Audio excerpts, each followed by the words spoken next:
Quick warning, this video will contain spoilers for Batman Arkham Asylum. If you haven't played through it yet, I would highly recommend it before watching this video. Not only would you experience an amazing game, but you can also understand the video a lot better. Anyway, here are my thoughts after finishing Batman Arkham Asylum.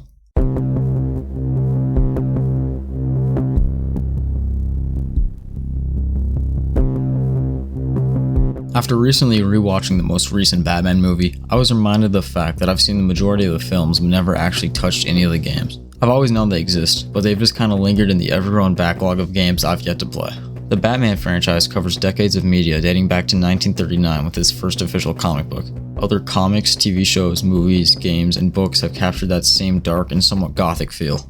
Although many Batman games existed before, none seem to be as dark or story-driven as the Arkham series. Just look at this one picture from the SNES game Batman Returns and this one picture from Arkham Asylum. The difference is very obvious. Aside from obvious graphical improvements, the colors alone show the difference between the tones in the games. I think Rocksteady did an amazing job of crafting this darker game out of a franchise that wasn't exactly known for being dark. Coming in as the first game of the Arkham series, Asylum had to do a good job of sort of reintroducing these characters in a way where they would be likable throughout the rest of the series. The very first scene of the game is great for those first experiencing Batman, and also for those experienced Batman fans. The newcomers can recognize the relationship between the two, as Batman is driving a tied-up Joker towards an insane asylum, and more experienced fans can realize the Joker seems to have a plan as he's being driven to prison willingly opposed to fighting back. Other characters such as the Scarecrow are represented in a rather mysterious way, leaving many questions for the audience to ask. Luckily, much of that exposition can be found through collectibles that I will touch on later. Other well-known characters make appearances in this game, such as Harley Quinn, Bane, Killer Croc, Poison Ivy, and even side characters like Aaron Cash and Quincy Sharp. The overall voice acting in this game is pretty solid, especially for the Joker, who is voiced by none other than Mark Hamill, which I didn't even know until I completed the game and saw the credits. But what is still pretty impressive about this game is the body tracking used.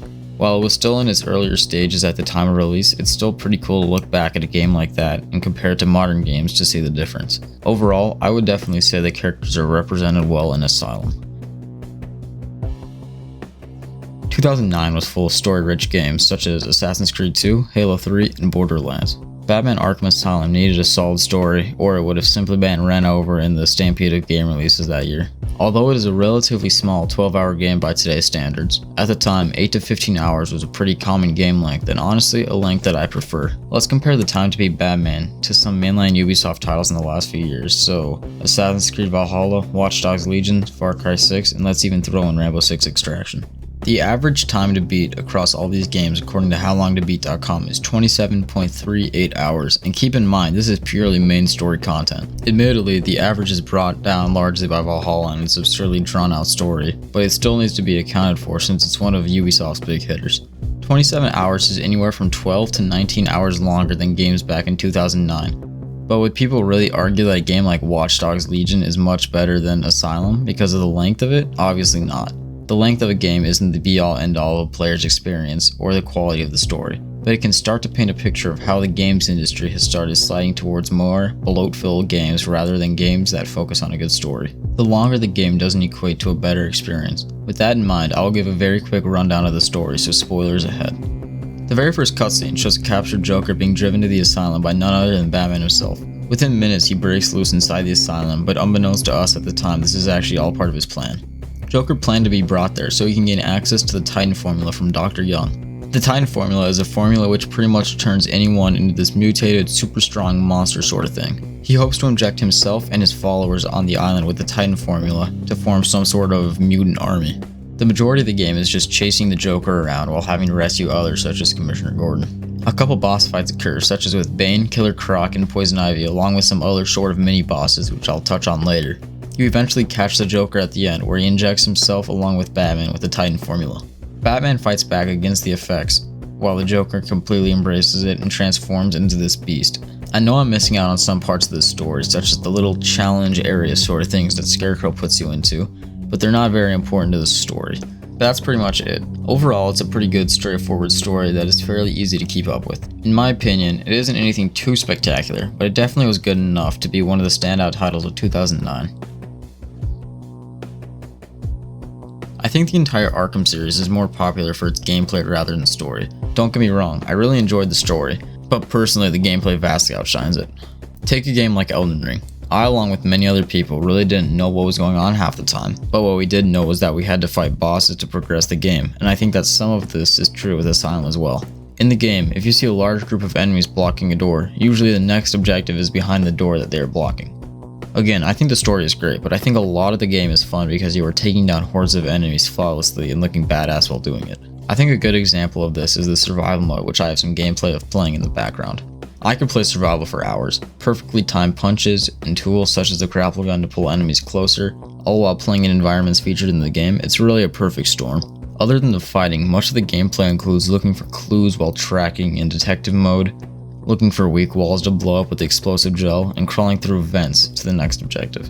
I think the exploration in this game is great because you get to see and experience different parts of the map that you would never see in the main story. For those looking to 100% the game, you're going to have to find all of the Riddler trophies, patient interview tapes, Joker teeth, and Chronicles of Arkham. These are all usually hidden in secret tunnels, walls, and vents, and sometimes in puzzle areas. These collectibles are great because they allow for more exploration of the island while also learning more lore about the characters and island itself. If I could make one change to the gameplay, I would take out a few dozen Riddler trophies and maybe put in some puzzle or dungeon areas that you would need to use your tools to figure out how to open up X door or find X item. But that's really reaching for a lot. I think it would be a good addition rather than searching for all the Riddler trophies though. Upgrades for me in this game were just okay. They do what they need to do, but they seem a little underwhelming. The rate at which you get these upgrades is pretty consistent with the length of the game, meaning you will probably have most of the upgrades by the end of the game. But only upgrades that seem impactful for me were the armor upgrades and maybe the multi-battering. Some games have areas where certain upgrades are obviously supposed to be used, but Asylum doesn't seem to have many of those areas. Most situations seem to be able to be taken care of with brute force or just a little stealth.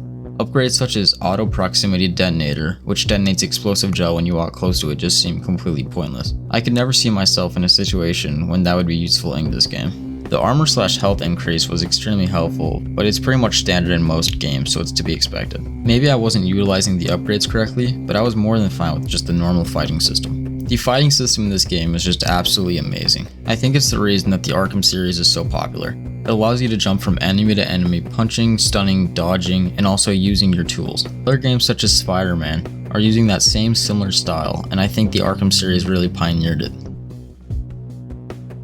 Now on to boss fights. There are roughly 8 boss fights in this game depending on how you define boss fight. I'm going by any fight between main enemies like Bane or Poison Ivy, and also fights with mutated inmates as they have their own special health bar. The fighting system in this game carries over greatly in these fights, especially with normal enemies thrown in. My one issue with the fights is that 5 of those 8 boss fights are pretty much the same with a different paint coat. A big bulky enemy like Bane runs towards you fast, you throw a battering at their face, they hit the wall and take damage. You do that 2 more times and that's the whole fight. They were still fun fights, but it got a little repetitive near the end.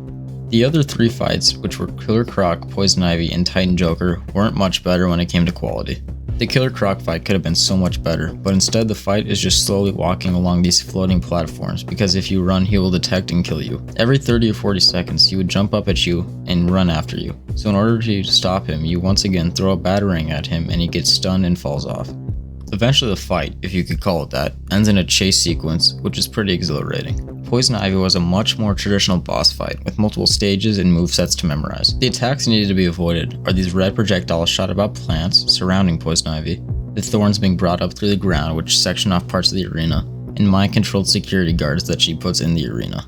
Once again, the way to beat her is just throwing a batarang at her face once her protective shield is open. The visuals in this fight were pretty impressive, and overall it was probably my favorite fight in the game, but it's still a little upsetting that the batarang is the only way to beat her. The final and most important fight is with the Titan Joker, and it is easily one of the most underwhelming fights in any video game I've played. The worst part isn't that it's an easy fight, but that it could have been so much more. The cutscene that plays right before the fight is of Joker injecting himself as well as Batman with the Titan formula. As Batman fights back against the effects, Joker fully embraces it and turns into one of the most disturbing bosses I've ever seen in a teen-rated video game. At this moment, I was ready for a fulfilling challenge to finish off the game. Although it does finish the game off, it was no way fulfilling. Once you begin, the Joker chases you around, and in my first few attempts, I thought the way to win was by attacking him, but I soon learned that all you're supposed to do is to run away. A little disappointing, but it makes sense. Next, the Joker jumps up on a platform and summons a group of enemies to fight me, an all too familiar scene in these boss fights. Once they are defeated, a prompt appears to grapple Joker down to your level, and once you do this, he gets his fingernails stuck in the wooden panels on the ground and you have time to get a few hits in. And you probably already guessed this, but you repeat this 2 more times and the fight is completely over. No challenge or real opportunity to die if you are somewhat familiar with the controls of the game, which you probably are since you're at the end game. The one redeeming factor about all these boss fights is the environments they take place in. For instance, Killer Croc's took place in his lair, which although is just a sewer, with the mechanics of the fight it made for a pretty alright fight. Ivy's took place in the Botanical Gardens, which is not only fitting for the fight but also makes for an extremely cool environment. And finally, Joker's fight occurs in a pretty colorful arena with helicopters flying overhead and a big picture of the Joker plastered on the ground. Although these don't make up for boss mechanics, it's better than not having them. Before ending the video, I do have to admit I played through on normal difficulty, which looking back was definitely the wrong decision. I should have played on hard, and I definitely will for the future games. I realized this about midway through when certain areas just seemed way too easy, but I didn't want to mess up the flow of my game. Eventually I will go back in the future to replay this just to see if problems like upgrades are solved with harder difficulty. I really enjoyed my playthrough of the game, and many others did too. With a Metacritic score of 91 and a general user score of 8.6 out of 10, it's no wonder that this game was praised with some Game of the Year awards. Some people claim the game as their favorite of the series, and although I haven't played any other Arkham games, I can easily see how positively people remember this game. It's a refreshing experience in today's gaming world to sit back and play this sort of game. If you're tired of filler content in today's AAA games and can look past the rougher graphics and shorter story length, then you'll have an amazing time with this game. Thanks for making it this far. I genuinely appreciate the support. If you could consider dropping a like or even subscribing, it would really make my day and help this video through the algorithm. Thank you so much for watching.